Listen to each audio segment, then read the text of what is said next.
You're listening to Search Marketing Academy, the Optmyzr podcast about the wide world of search marketing and how everything that happens before, after, and around an ad click affects PPC campaign performance. Join me as I learn from the finest talent in copywriting, creative, SEO and site experience, UI, UX, CRO, agency and team leadership, and of course, paid media. I'm your host, Ashwin. I'm the head of marketing at Optmyzr. We're building tools and automation to help PPC teams run campaigns their way. Find us at optmyzr.com. That's optmyzr.com.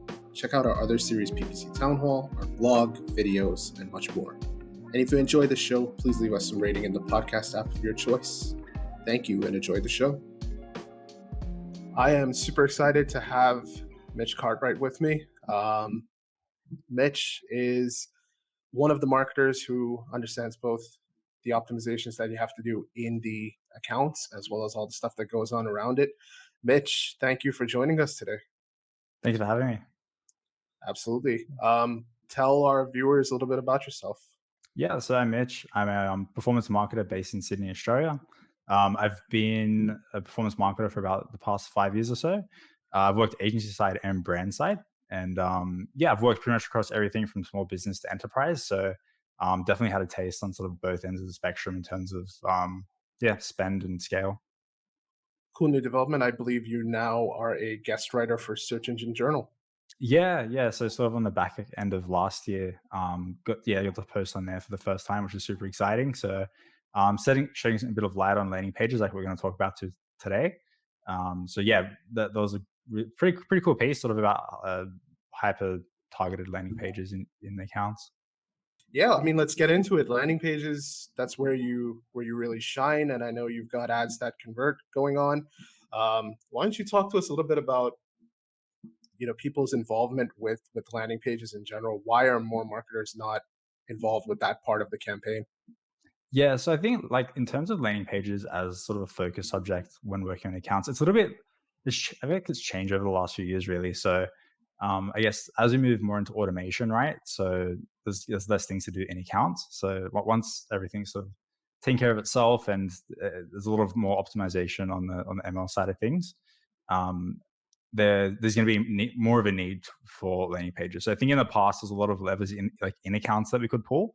But as they disappear, I think landing pages really come out. So from what I've seen, especially working both agency side and client side, so there's usually a few different barriers that pop up with them.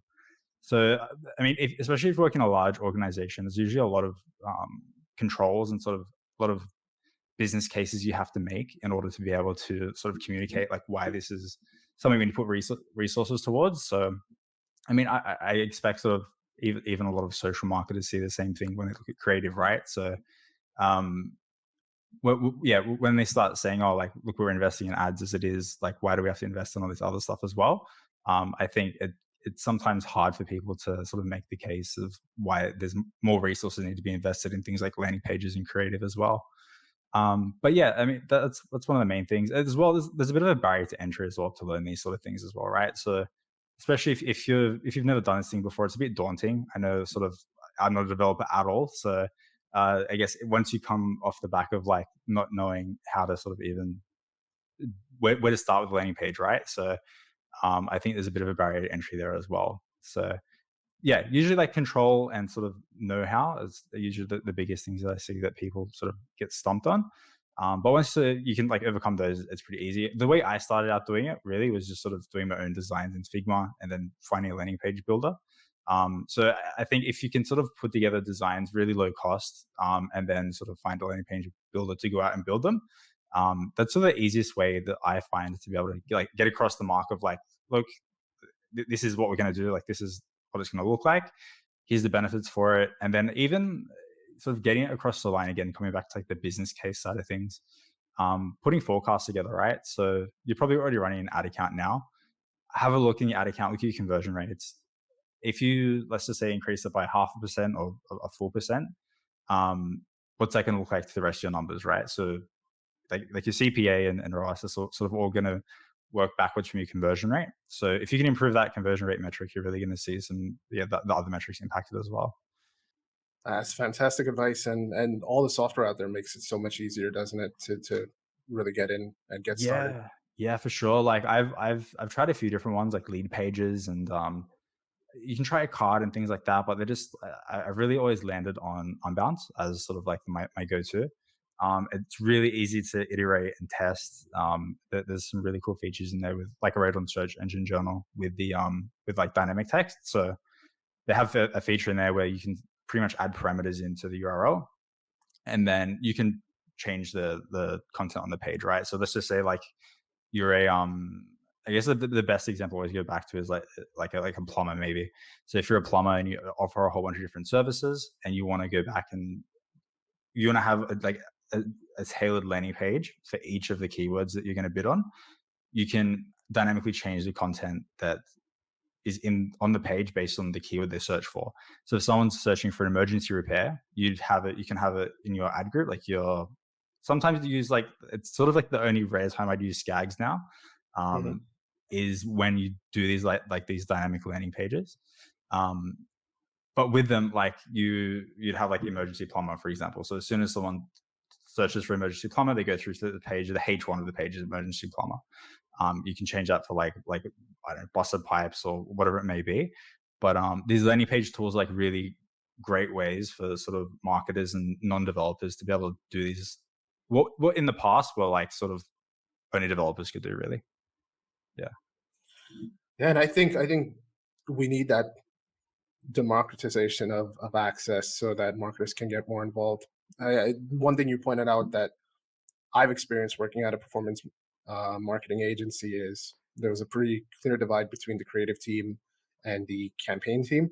The more people can be involved on both sides, I think it's going to be beneficial for the people running the accounts. It's going to be beneficial for the advertisers too.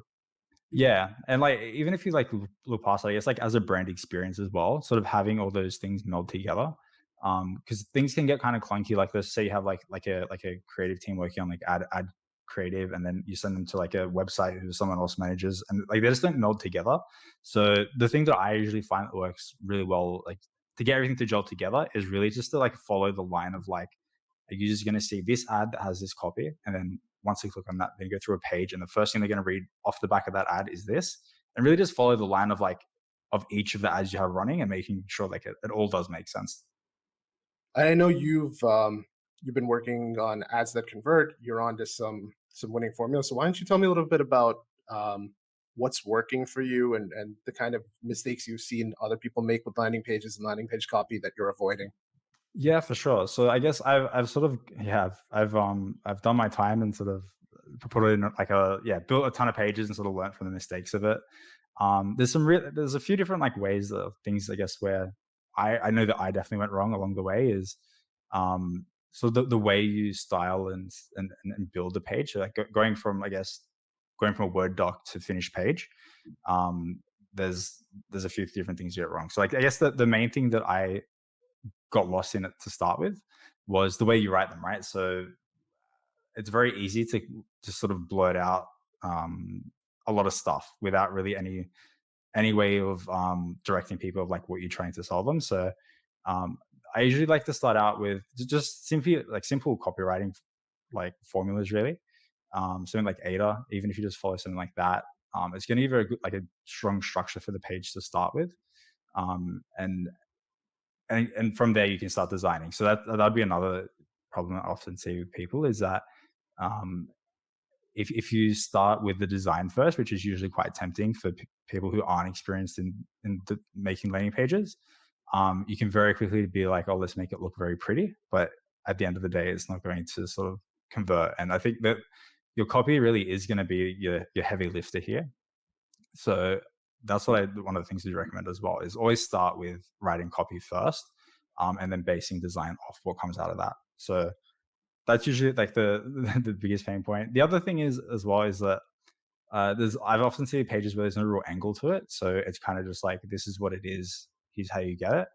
But there's a lot more thought and sort of elements that go into pages that make them work really, right? So, for example, if you're making a page and you don't have an offer for it, then sort of the next best thing is like a guarantee. If you don't have a guarantee, then at least like unique selling points or USPs, and sort of addressing like specific pain points, right? So if we go back to the example of emergency plumbers, you're probably going to have some specific stuff on there that's going to address like that what that person needs, right? So this comes down to like again having many targeted landing pages for each of the ads that you're running.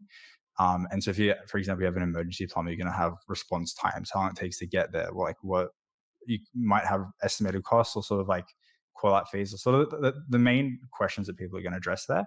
And I guess if you're working in a business as well, you're going to know like if you're on the phones, like you're going to know the first thing that people ask. So having that included on the pages as well. Um, yeah, and then I guess some of the other silly mistakes which I've definitely fallen for as well, is on the technical side of things. So it's very easy to quickly get excited and be like, all right, it's done, let's get it in the account, let's get it in the account.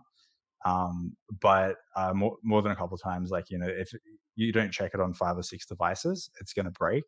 And you probably won't notice it straight away because it's going to like work fine on desktop, but then it's going to, the conversion rate, you go into analytics and you segment by device, and all of a sudden your mobile conversion rate's like 0. So definitely go ahead and check it on, yeah, as many devices as you can before you actually send it. Yeah, the responsiveness is critical, and I've been guilty of that myself. Yeah. Especially like the way you put it, like, yeah, let's get it out, let's get it live. You have, well, I mean, when you get the landing page the way you want it to be copy wise, it's really tempting to dive in. But I love one thing that you touched on, which is basically, and this is the conversation, no matter what I talk to people about landing pages or any other aspect outside of the campaign, it all comes back to this, which is marketing fundamentals. Like, you Mm. got to have your positioning, you have to understand your customers, and that's what lets you have an offer that is attractive, or a guarantee that makes sense, or some kind of USP, right? So Yeah. I think a lot of people skip that and just go straight um, to use your words, it is what it is, right? This is what it is. Have you ever like gone into a page before? I know I've had this. Like I've had like a lot of like cold emailers mark like send me emails trying to sell me stuff, and I go to like some of their websites, and it's like if you went to the website and you didn't know any of the message from the email, you would have no idea what they are. Like it's just like this could be either like a SaaS, or this could honestly be like a lawyer's consulting firm. Like there's really making sure that there's like the first headline. If like you read that, you should know what it is really. Yeah. Yeah, 100%. I've seen so many pages which are just, you can tell it's templatized to the point where Mm. they just saw some interesting copy, they brought it over and they just changed a couple of words. But yeah, that headline is so critical, isn't it? Yeah, for sure. And like again, coming back to like, I guess if you have some of these landing page builders, right? Like there's some really cool stuff built in, like with the split testing. So even if you have there's a couple of different ways you can go about it, right? When you are building pages. So if you do have a ton of resource and you can build all these custom landing pages, and you have a developer that can do it and a designer to make it look all pretty, like that's awesome. And if you do have that, like you can even do split testing with like Google Optmyzr, which I know it's getting sunset sort of later this year, but I sort of expect it'll continue on as it was in GA4. But like Google has these tools where like even if you just want to do testing on websites with like, for example, like these headline copies that we're talking about, um, like split testing these is like sort of one of the main things. It's the first thing people read, right? Like it's Yeah. the first thing you read. If you get, what is it, like 3 to 5 seconds and you bounce. So like make the H1 good.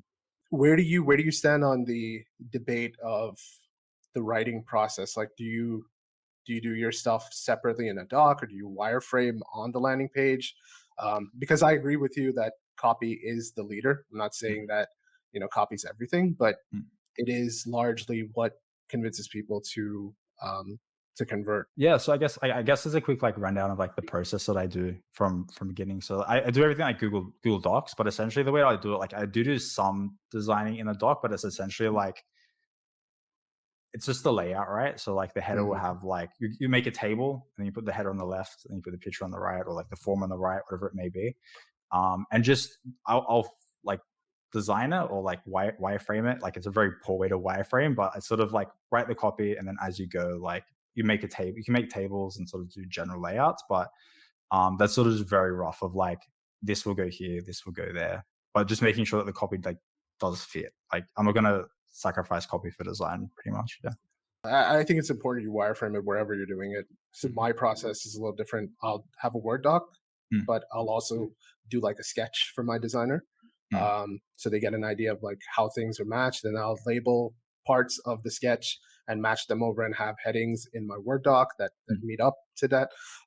We're moving away from that process, and we're moving doing more of what you recommended. So with Google Docs going pageless, it's a Mm. lot easier to kind of design within a Google Doc.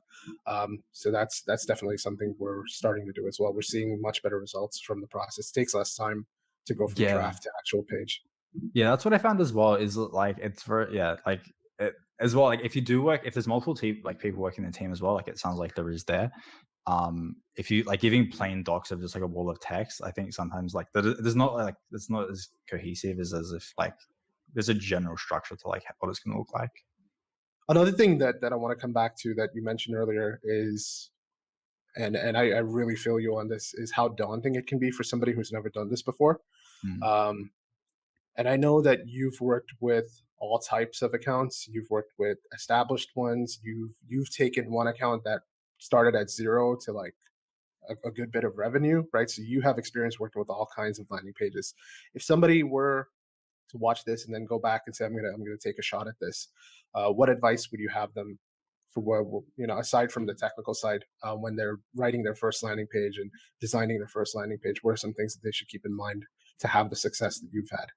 Yeah, for sure. Like, I mean, it's probably going to come back down to just like take inspiration. Like, there's the like you're not sort of reinventing the wheel. Like, there's you can go out and look at successful landing pages or like landing pages that do work quite well. So even if you go to like, it doesn't have to be competitors, right? Like I often look at like landing pages like in industries that like we're not even working in, just because sometimes they work so great. So I guess as a recent example, like I was looking at building out a competitor landing page for one of the accounts that I'm working on, and I just know that like project management tools have the best competitor landing pages out there. Like I don't know if you've ever seen them before, but they are hard on each other. So if you go to someone like yeah, but anyway, they all do like these big breakdowns of each other. They're kind of cheeky in there. Even if you look at their Google ads with each other, they're kind of cheeky in the way that they bid on each other's brand terms. So yeah, like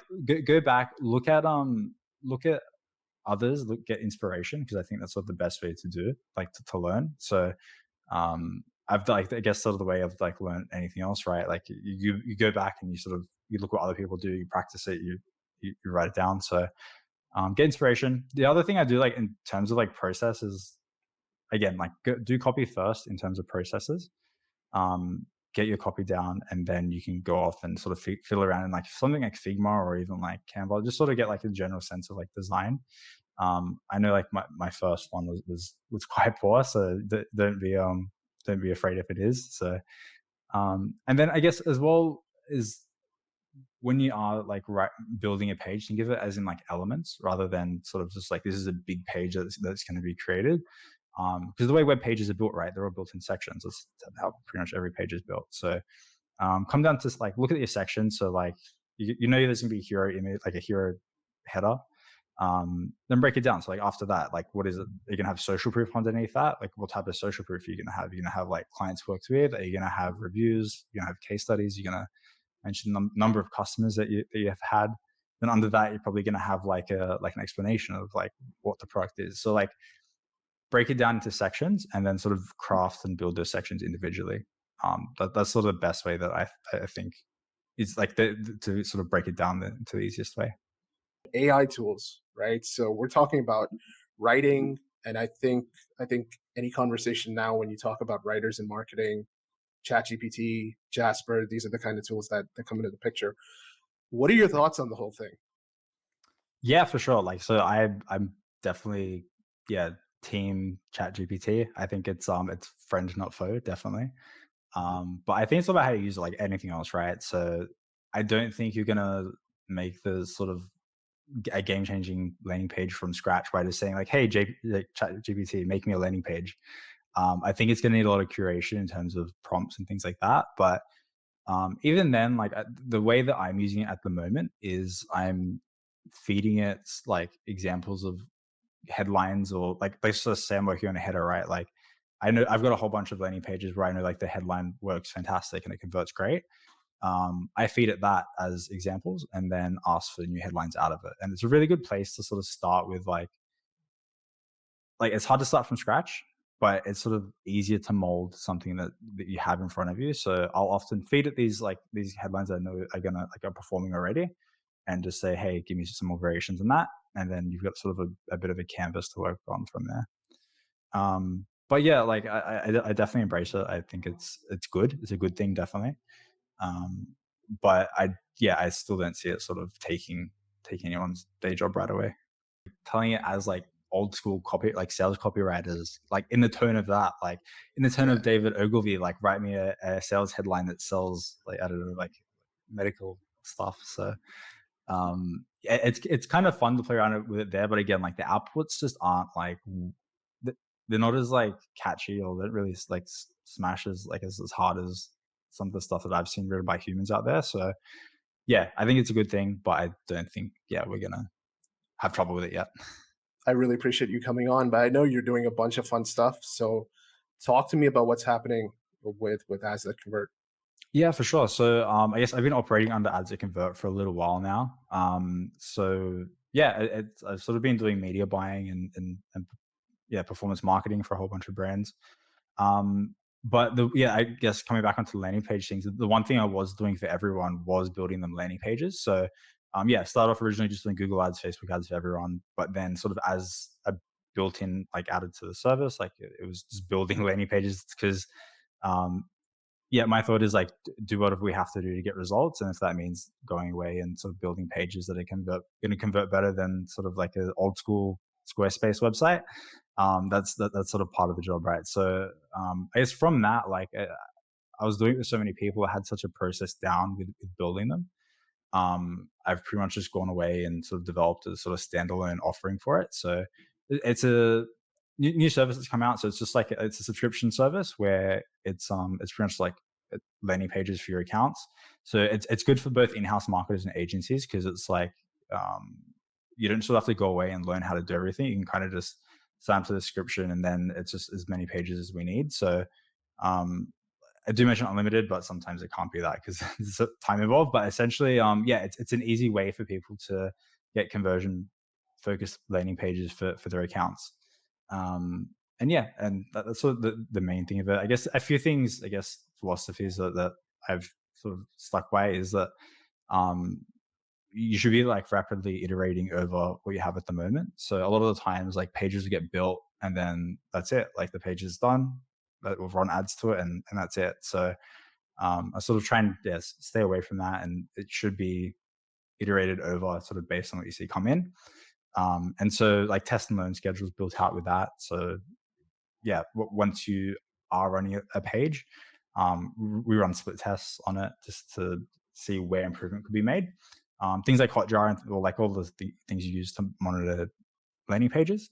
And then from there, like you get test and learn. I recommend that as well. Like even if you are like it's with me, like always keep test and learn journals. So when you are running split tests, just keep a record of like what's working, what's not. Because often I find that like I'll come back with all these learnings for clients and be like, hey, like this messaging is working. This is what's converting better than that.